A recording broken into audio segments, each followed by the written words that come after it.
So for anyone out there who's watching this, I've been mentioning time and time again, I am from the Philippines, I am Filipino, and I was thinking like, why don't I, finally bring a Filipino review to this? And I didn't want to wait for something in theaters to show up that I would be interested in, so I'm bringing you this.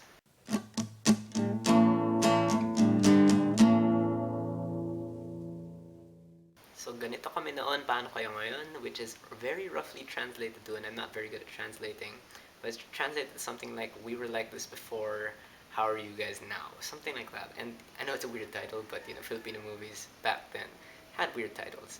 And this movie is directed and co-written by Eddie Romero and also co-written by Roy Iglesias and stars a very young Christopher De Leon, Gloria Diaz, Eddie Garcia, and Dranred Belleza, among lots of other people.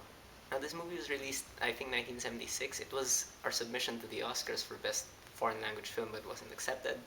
However, this is a period film that takes place from the end of the Spanish occupation to the beginning of the American occupation, because yes, the Philippines was occupied a lot of times.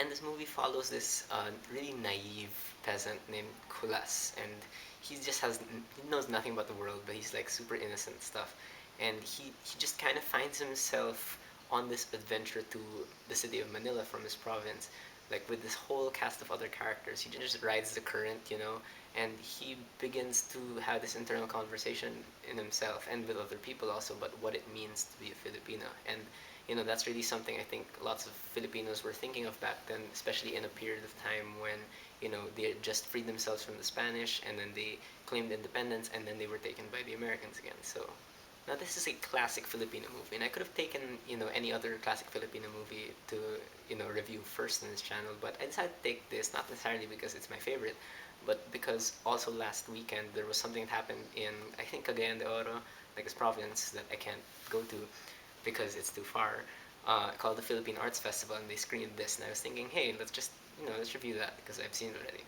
And Filipino cinema to me is very hit or miss. Like a lot, I have much higher standards for Filipino cinema than American cinema, because I don't know. I feel like we have responsibility to show the world good stuff. So, but ganito kami noon, paano kayo ngayon? It's so hard to say that full title, so I just say the movie. This movie is actually really, really great, I think. In terms of production design, costume design, and stuff, as a period film, this is as good, almost as good as it gets, really. Like the period is really replicated so well, so detailed, and it's really helpful that a lot of these structures still stand today.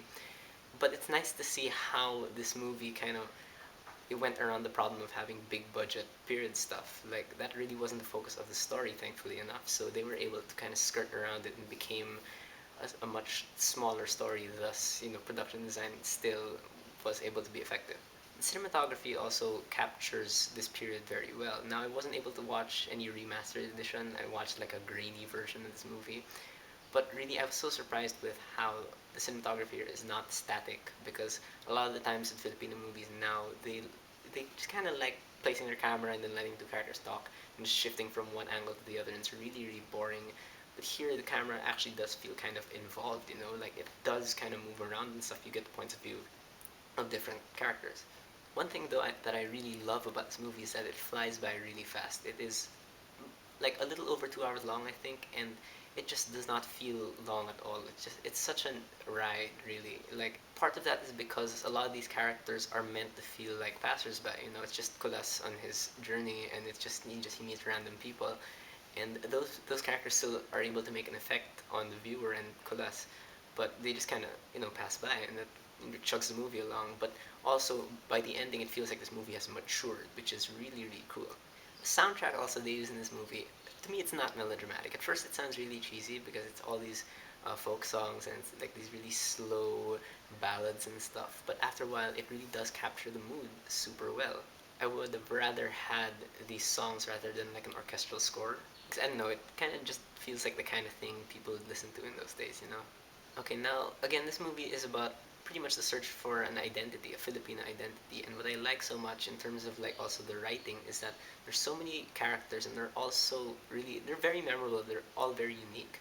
And what I like is that everyone has such strong personalities, and they all, like many of them, have opinions on what being Filipino is like and stuff. And those all contrast Colas so well, because Colas pretty much has no, not personality, but no identity. And just seeing all these people, it's like he's, taste testing. It's like he meets this one guy. It's like, oh, maybe this identity will suit me, and then he just keeps going, and it's just an interesting journey to go on. In terms of acting, even if Colas has like, the least personality and stuff, Christopher De Leon in this role really steals the show. He's so innocent, naive, and funny. Like, this movie is actually very surprisingly funny.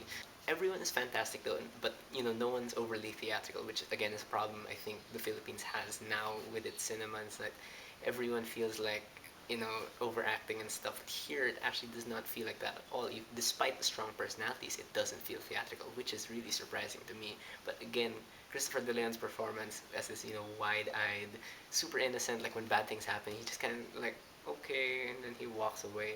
It's so great, really. He's just such a likable character, and the way he develops throughout this movie, you really do kind of feel for him.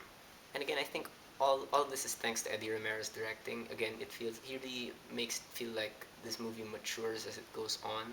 And also, we don't get the answer to what is a Filipino, and I really like that.